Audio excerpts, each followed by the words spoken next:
The shotgun blast ripped through the night, a thunderclap echoing across the plains of Sunset Hollow, Texas. She collapsed with a cry, gripping a gas can in one hand, the other clawing at the barn door she'd been trying to pry open. Smoke curled from the corner she'd already set alight. My horses thrashed in their stalls, hooves pounding like battle drums. The cows roared, toppling buckets and bales in blind panic. For a moment, I stood frozen, heart slamming so hard it felt like it had torn through my chest. "Clara," I bellowed her name like a curse. "Why?" No answer came, just her groans, blood pooling beneath her tailored khaki slacks, soaking the grass. The neighbors would have heard the shot. Cops were likely en route. I could already see the headlines. Ranch owner shoots HOA president in midnight chaos. But they didn't know the truth. They hadn't seen the letters, the fines, the threats, or how Clara had spent 6 months trying to destroy me. They didn't know what she'd done to my family. Standing there, shotgun still warm, hands shaking, I realized this wasn't her first trespass on my land, but it might be her last. Let me tell you how it started. I'm Jack Thornton, and I run a small animal rescue on my family's ranch in Sunset Hollow, just outside Luck. My great-granddad built this place after the war. My dad kept it going, and I turned it into a sanctuary for horses, cattle, and stray dogs no one else wanted. Life was peaceful until Clara Winston took over as president of the Sunset Hollow HOA. She rolled into town with a sleek Mercedes for yapping terriers and a smile tighter than a fence wire. She called herself a retired consultant, but no one could pin down her past. At first, it was minor fines: trash cans out too early, grass too tall, roosters too loud. Then she targeted the ranches, claiming they tarnished the neighborhood's pristine image. I tried to play nice. When she hit me with a $50 fine for visible hay bales, I cleared them faster than she could blink. When she called my horses a health risk, I sent her a vet's report. I thought staying calm would make her back off. But Clara didn't want peace. She wanted war. It started small. HOA enforcers showed up unannounced, slapping warning stickers on my fences, my barn, even my tractor. Clara claimed my animals broke community rules, ignoring that my ranch predated the HOA by decades. Then came the letter 7 in a week. Fines for excessive mooing, for barn odor, for unauthorized petting zoos, because I let kids visit the ponies on weekends. One dusty afternoon, she strode up to my gate in a spotless jogger set, clipboard in hand, lips pursed like she'd bitten into a sour apple. "Mr. Thornton," she said, sliding her sunglasses down her nose. "Your little farm is tanking property values. This is a community, not a barnyard." I leaned on the gate, forcing a smile. "Ma'am, this land was here before your HOA was even a thought." Her face turned scarlet. She scribbled something and hissed, "This is your last warning." The next day, someone cut my pasture fence. 3 cows wandered onto a neighbor's lawn, and I spent the morning herding them in my boots and a t-shirt. As I led the last one home, a sheriff's cruiser pulled up. Guess who was in the passenger seat? Clara, smirking like she'd hit the jackpot. She claimed my cows were a public hazard. The deputy, a young guy named Officer Hayes, let me off with a warning, but Clara's grin told me this was just the beginning. A week later, she filed a county complaint, accusing me of illegal livestock operations. I paid $700 for a lawyer to prove my permits were valid. Then one night, I found my barn door ajar, tools stolen, chickens loose, and red paint smeared across the wall. HOA cleanup coming. I reported it, but with no witnesses, the case went nowhere. Clara, of course, played innocent. "Vandalize your filthy shed?" she scoffed. "I have better things to do." Fear set in. I stopped sleeping, double-locked every door, and installed trail cams. My animals were my life. I couldn't let her harm them.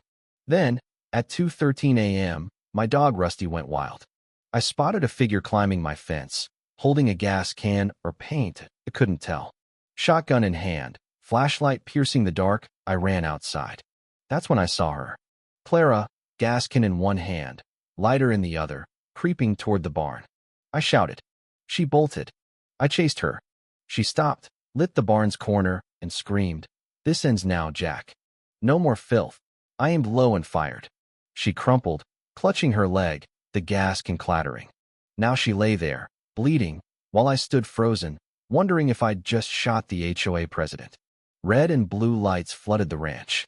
Deputies shouted orders as medics loaded Clara into an ambulance. She wailed that I tried to kill her. I wanted to explain, but my throat was dry as dust. The shotgun lay on the ground. Safety on-eyed only aimed to stop her. My trail cam had caught her pouring gas and yelling, so they didn't cuff me. The fire was contained, thanks to Rusty's barking. But 2 days later, Clara sued me for attempted murder and emotional distress. That's when I dug deeper. At the county office, I found my ranch was never under the HOA me dad had opted out in the 80s. Every fine, every notice was illegal. My lawyer, Rachel Carter, a no-nonsense woman, grinned at the documents. Jack, we're countersuing for harassment. The neighborhood split. Some called me a madman. Others rallied behind me. A young couple, Miguel and Sophia, brought cookies and a story. Clara had fined them for parking their RV in their driveway. They'd started a petition to oust her, with 50 signatures. Then Clara's cousin, Leo, showed up with a flash drive. She's unhinged, he whispered, handing it over. I recorded her planning to burn your barn. The audio was damning Clara plotting with an HOA ally, laughing about framing me for faulty wiring. Rachel's eyes lit up. This isn't just a lawsuit. It's a conspiracy. But Clara wasn't done. One night, 2 figures set my barn ablaze. I ran into the flames, freeing horses and cows as the rafters collapsed. I stumbled out, choking, as the barn burned to ash. No animals died, but my tools, hay, and a new saddle were gone. The trail cam was smashed deliberate. Then came dead animals on my driveway. A chicken, a goat, a coyote, with a note. Drop the case, or it's not just animals. A bullet shattered my kitchen window, missing me by inches. I hit the floor, Rusty barking wildly. Officer Hayes found shell casings, but no prints. You've kicked a hornet's nest, he warned.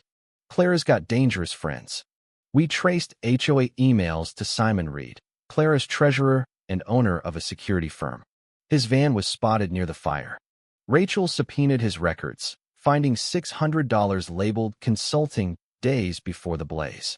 Simon cracked, admitting he'd helped Clara stage vandalism to scare me. But then the bank called a lien on my ranch for unpaid HOA dues since 2003.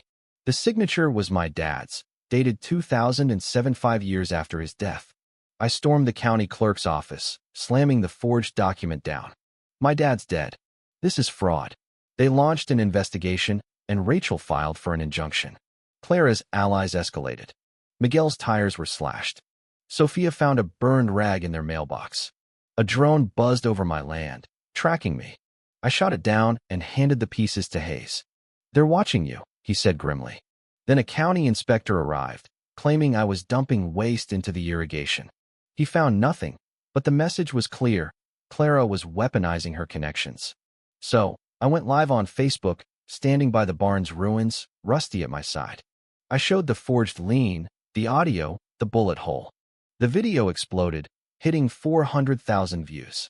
The Leech Times ran it, and Sunset Hollow became a national symbol of HOA tyranny. Clara fought back. Her lawyer called me a reckless cowboy on TV, claiming I ran an illegal breeding ring. She sued the reporter, Anna Kim, for defamation, but Leo's recordings hit public records, sinking her deeper. Days before trial, I caught Clara on my land again, limping with a crowbar and gas-soaked rags. I fired a warning shot. She froze, snarling, "You ruined everything." I replied, "You did that yourself." Hayes arrested her, finding bolt cutters and matches in her bag. Simon and another ally flipped, admitting to vandalism and false reports. Clara got 15 years for conspiracy, arson, and harassment. The HOA was dissolved, replaced by a powerless community group. But the real shock came later.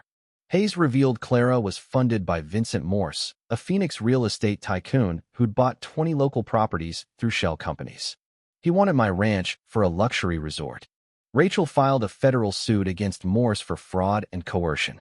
He settled, surrendering his Texas holdings and paying $10 million in fines. Neighbors rebuilt my barn, and a retired rancher donated 200 acres to expand my rescue. My ranch grew into a haven for kids and veterans, a symbol of defiance. One dawn, as I watched my horses graze, Hayes pulled up. "Clara had another partner," he said, "and they're still out there." I set down my coffee, the horizon darkening. Some storms destroy, others clear the path. Mine did both. What would you have done?